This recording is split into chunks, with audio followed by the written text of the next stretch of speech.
Hello बच्चे party. कैसे हो आप सब लोग?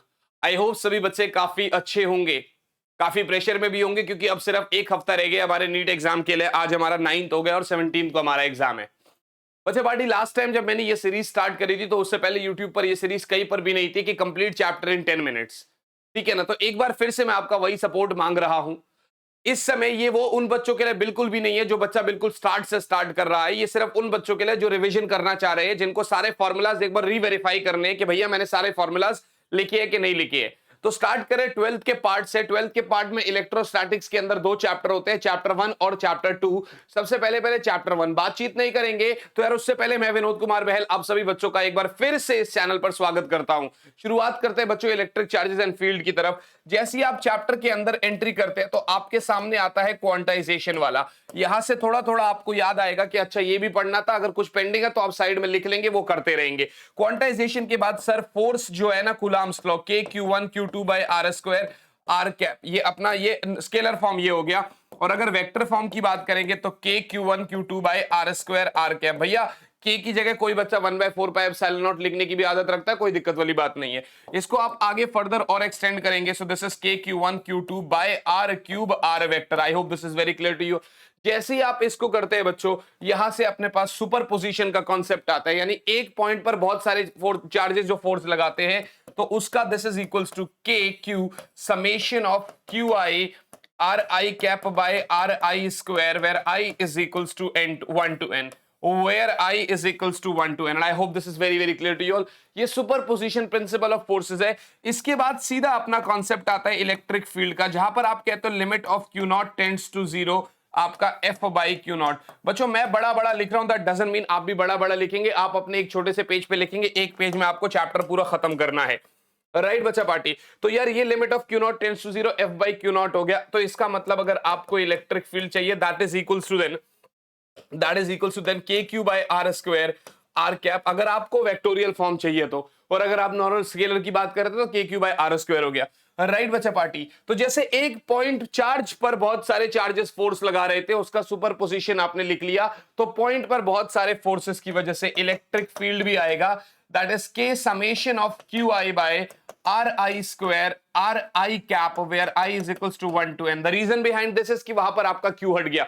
Q यहां पर Q था और इधर F by Q not is electric field. ये आपका हो गया भाई। आप अगर आप इसको देख पा रहे हैं तो इधर से आपका ये पूरा सुपरपोजिशन प्रिंसिपल ऑफ फोर्सेस की तरफ चले गए हम लोग।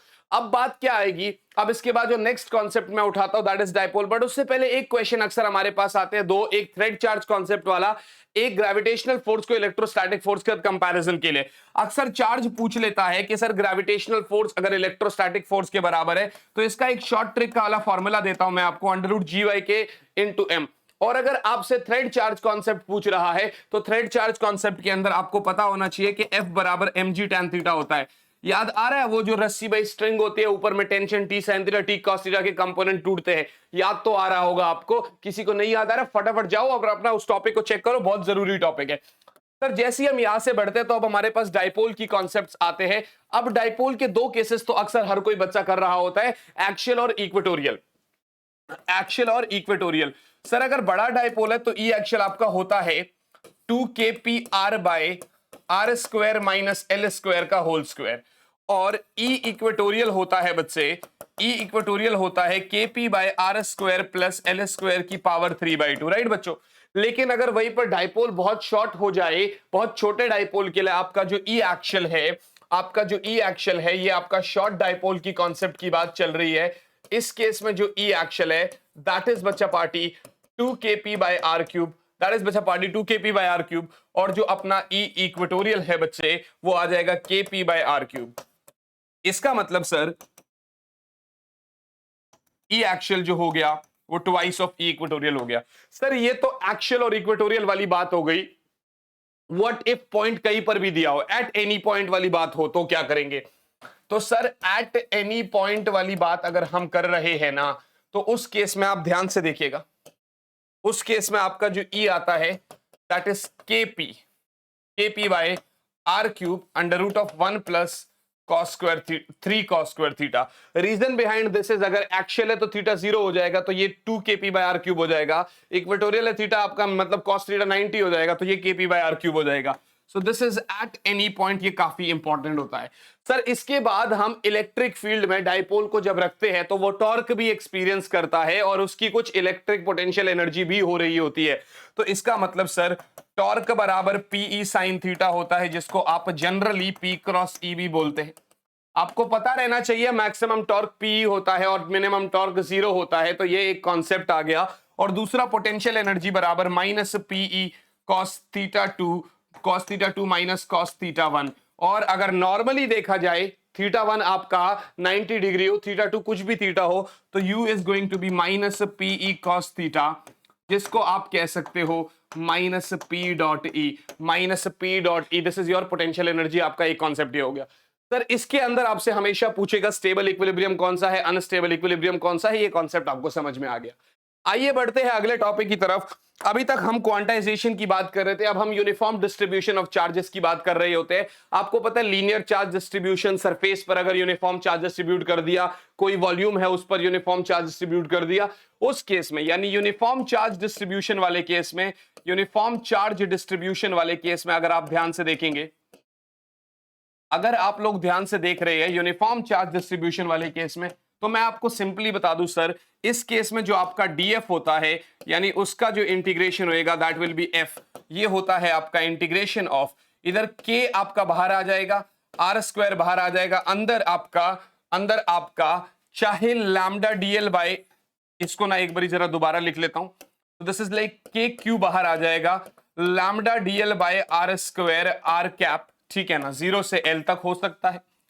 या यही सेम फॉर्मूला आपका K Q integration of sigma D A by R square R cap, याद आ रहा होगा right.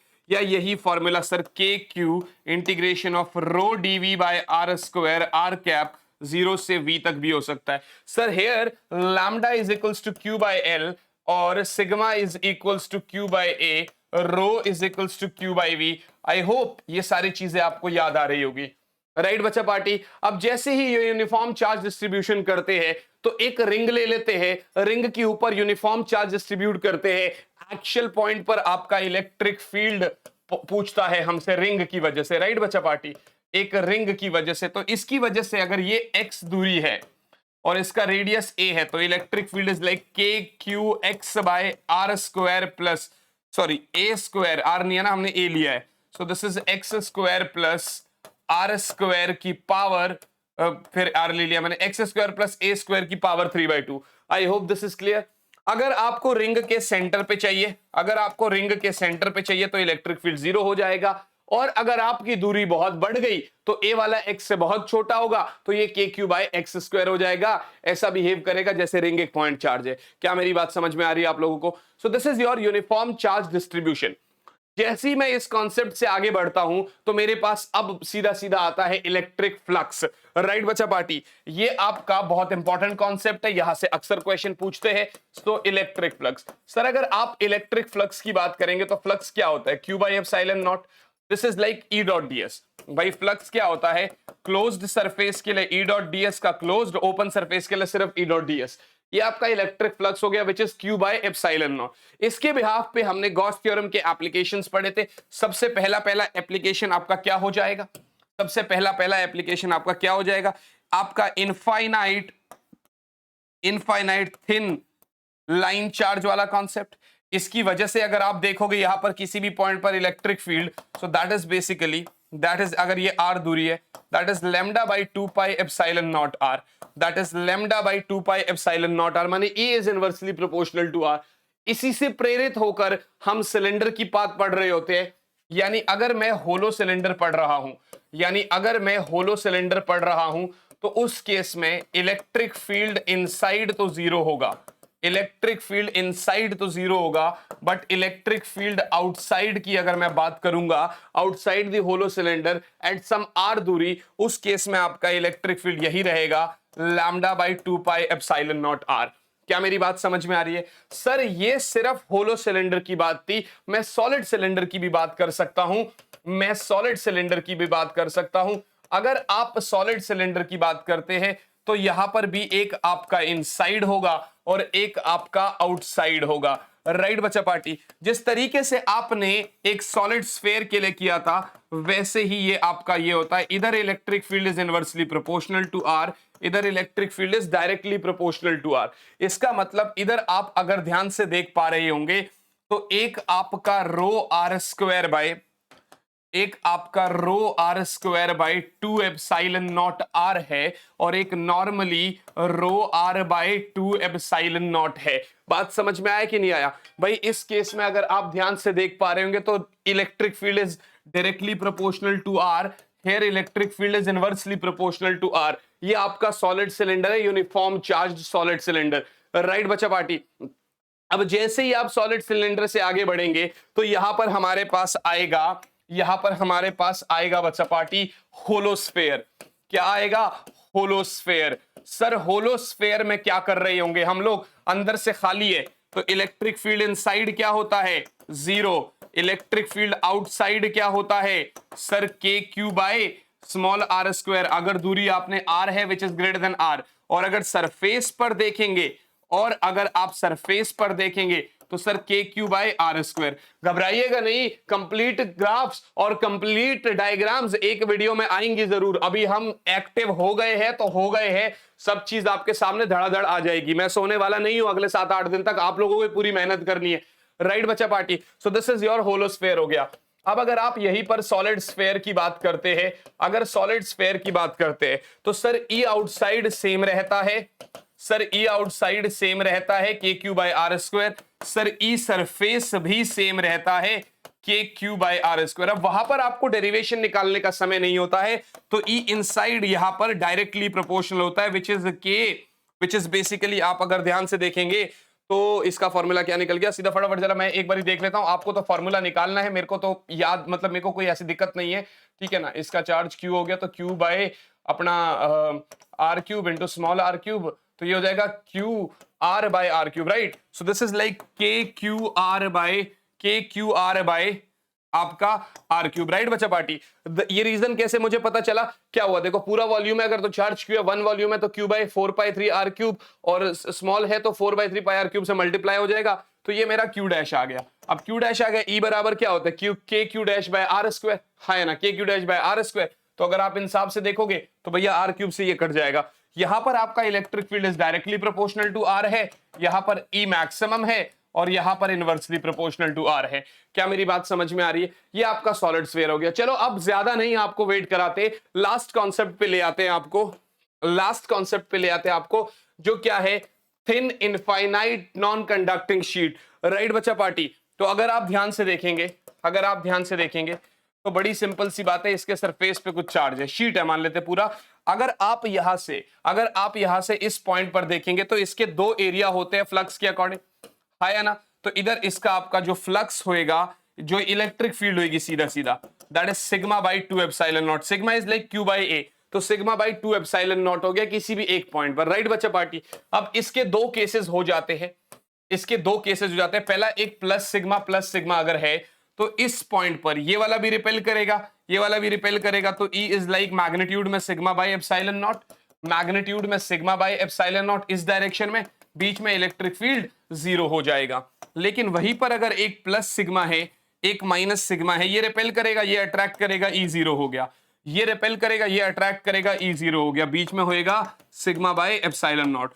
With this we are done with our chapter, right बच्चा पार्टी। सारे फॉर्मूलाज आपको मैंने 15 मिनट भी नहीं लगाए हैं, करीब 14 मिनट्स के आसपास हो गए, हमारे चैप्टर 1 अपना खत्म हो गया। सर चैप्टर 1 खत्म हो गया, आप एक काम करेंगे, एक पॉइंट से लेकर लास्ट पॉइंट तक एक सिंगल पेज, इतना छोटा सा पेज आप लेंगे, यहां से लेकर यहां तक छोटा छोटा लिखेंगे, खत्म हो जाएगा।